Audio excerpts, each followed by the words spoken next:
It's always the crown. That one spot, right at the top, where the part starts widening, where the scalp begins to peek through, even on a good hair day. Where you catch your reflection and realize your hair isn't sitting the way it used to. Not thin everywhere, just that one stubborn zone. And no matter how you comb it, fluff it, clip it, it always falls a little flat, a little lifeless. You tell yourself it's fine, that it's just the way it grows, that everyone deals with this eventually, but deep down, there's a quiet discomfort. Not shame, not vanity, just the sense that your hair is slowly stepping back without telling you. And suddenly, the cut you've had for years, the one that always worked, starts feeling wrong. Not dramatic, just off. Thinning at the crown doesn't mean you've done something wrong. It means it's time to do something different, because the right haircut can help. Not by covering up, but by building up, by lifting where you've lost volume, by reshaping how light hits the top of your head, by turning a problem area into a point of quiet strength. That's what we're walking through today. 5 haircuts designed specifically for thinning at the crown.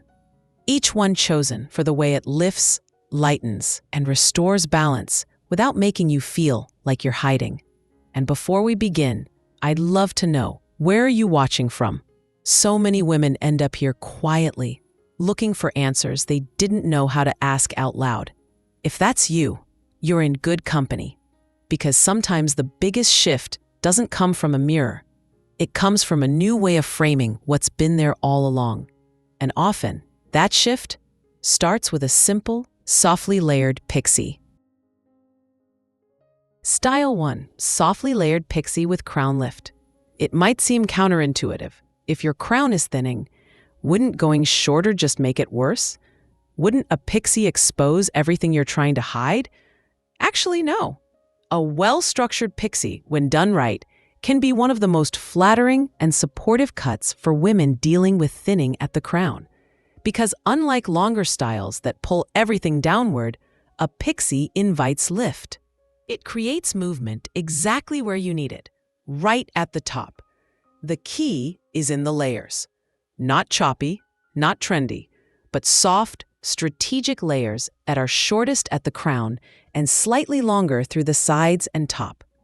This subtle shift in weight builds natural volume at the highest point of the head, where thinning is most common. Instead of pressing your hair against your scalp, it allows it to rise and breathe. And here's the surprising part. By going shorter, you gain structure. And structure in thinning hair is everything. It's what keeps your silhouette from going flat. It's what makes you feel lifted visually and emotionally. This style works beautifully on finer hair textures because it doesn't rely on density to look full. It's also ideal for oval, heart-shaped, or slightly angular faces that benefit from softness around the temples and cheekbones. You don't have to commit to something edgy.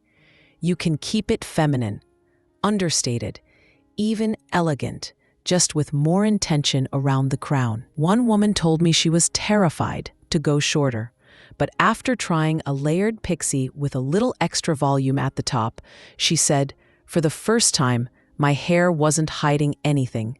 It was helping me stand taller." And that's the beauty of a crown-lifting pixie. It doesn't ask for attention. It just gives your shape room to breathe again. So if you've been brushing your crown forward, teasing it, spraying it, willing it to rise, maybe it's time to stop fighting gravity and start using design. Style 2. Graduated bob with subtle crown volume. Some haircuts don't shout. They don't make a scene. They just work. Quietly, reliably, consistently. And the graduated bob is one of those styles. For women dealing with thinning at the crown, this cut offers something many others don't: structure that lifts without announcing itself. It's not stacked dramatically. It's not aggressively angled. It's simply shaped gently so that the hair at the back sits slightly higher than the front. This creates a subtle lift at the crown that doesn't require teasing, pinning, or pushing. And that lift makes all the difference. It changes the silhouette. Instead of the back dragging downward or sitting flat against the scalp, the shape curves upward, giving the illusion of fullness where fullness has faded. Here's the detail that matters. The graduation isn't just visual, it's architectural. It shifts weight away from the thinnest point and redistributes it with intention. That's why this cut works especially well for women whose thinning isn't dramatic, just enough to feel it, just enough to see the difference when the light hits from above. It's also ideal if you want to keep your hair around chin length or slightly longer. The cut allows for gentle movement near the jawline while still doing the heavy lifting at the top. And the best part? It's low maintenance. Because the shape is built into the cut itself, it requires very little styling to keep that crown from collapsing. A light round brush, a touch of volumizer, maybe nothing at all. One woman said, "I stopped chasing volume with products. The cut gave it to me without asking."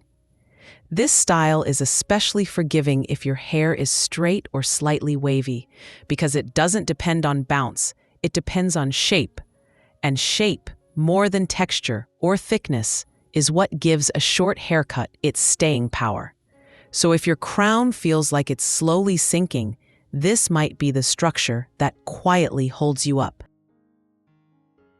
Style 3. Wavy lob with deep crown rooting. There's a belief most of us carry, that the longer our hair gets, the flatter it becomes. And if your crown is thinning, long is practically a dirty word. Too heavy, too limp, too risky. So we stay short, stay safe, stay within the lines. But here's the twist. Sometimes a slightly longer cut done right can actually create the illusion of more volume at the crown, not less. The wavy lob is the quiet rebellion against that old rule. It's not a long hairstyle. Exactly. But it gives you just enough length to allow movement, especially around the jaw and shoulders. And when paired with deeper crown rooting techniques, it can transform what used to feel like dead weight into visible lift. Here's how it works. Instead of building volume by cutting shorter, this style builds it by anchoring. A slightly deeper part, a touch of shadowing at the roots, layering that begins just below the crown, not above it. The result? The hair near the top sits fuller, not flatter, and the gentle wave through the mid-lengths creates the illusion of density without depending on height. This cut also softens the profile. Great if you're starting to notice flattening at the back of the head or a gentle slope at the crown. It's particularly flattering for women with a mix of textures, slightly wavy, not too coarse. If your hair has a natural bend, this cut works with it, not against it. One woman told me she'd sworn off anything past chin length for years.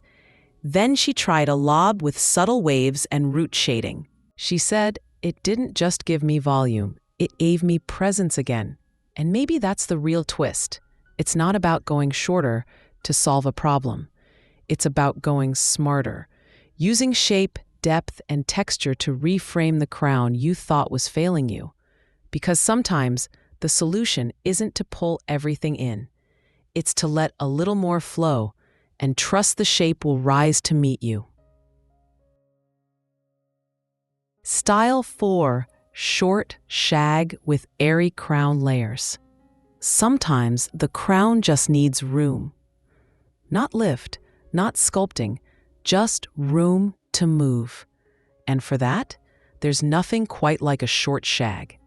The shag isn't about perfection. It's about freedom, soft pieces, gentle layering, and a little bit of unpredictable charm. And when done thoughtfully, it can be one of the most forgiving styles for thinning at the crown. Why? Because it doesn't ask your hair to behave. It lets it breathe. The airy layers in a short shag create texture without pressure. They blur the line between where hair is thick and where it's thinner. Instead of trying to cover the crown, they distract in the most natural, effortless way. you get movement. You get softness. You get a shape that doesn't collapse the minute you step outside. It's also one of the few shortcuts where messiness works for you. No more smoothing. No more parting things perfectly. Just a bit of mousse or light texturizer and let it fall where it wants. If your hair has a natural wave, even better. The layers encourage bounce. If it's straight, the cut gives you lift without teasing. This is especially lovely for women who've grown tired of trying to fix their crown, who want something playful, easy, that's still polished enough to walk into any room and feel put together. One woman I met in a small coastal town told me, "I stopped trying to tame my hair, and people kept asking if I'd just come from the salon." That's the secret of the shag. It makes effort look effortless.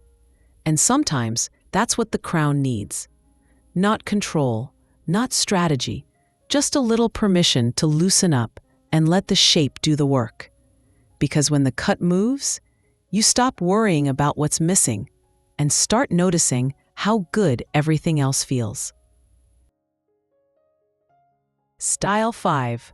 Tapered cut with crown elevation. There's a difference between a short haircut and a haircut that knows where to hold you up.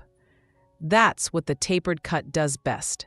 It starts with precision at the nape, the kind that hugs the neck, creates clean lines, draws the eye upward, and then, just above the crown, a shift, a subtle expansion, a lift in the layering, a quiet elevation that doesn't shout for attention, but offers it anyway. For women dealing with thinning at the crown, this cut is less about hiding and more about redirecting. Instead of flattening the top, the taper gradually builds height.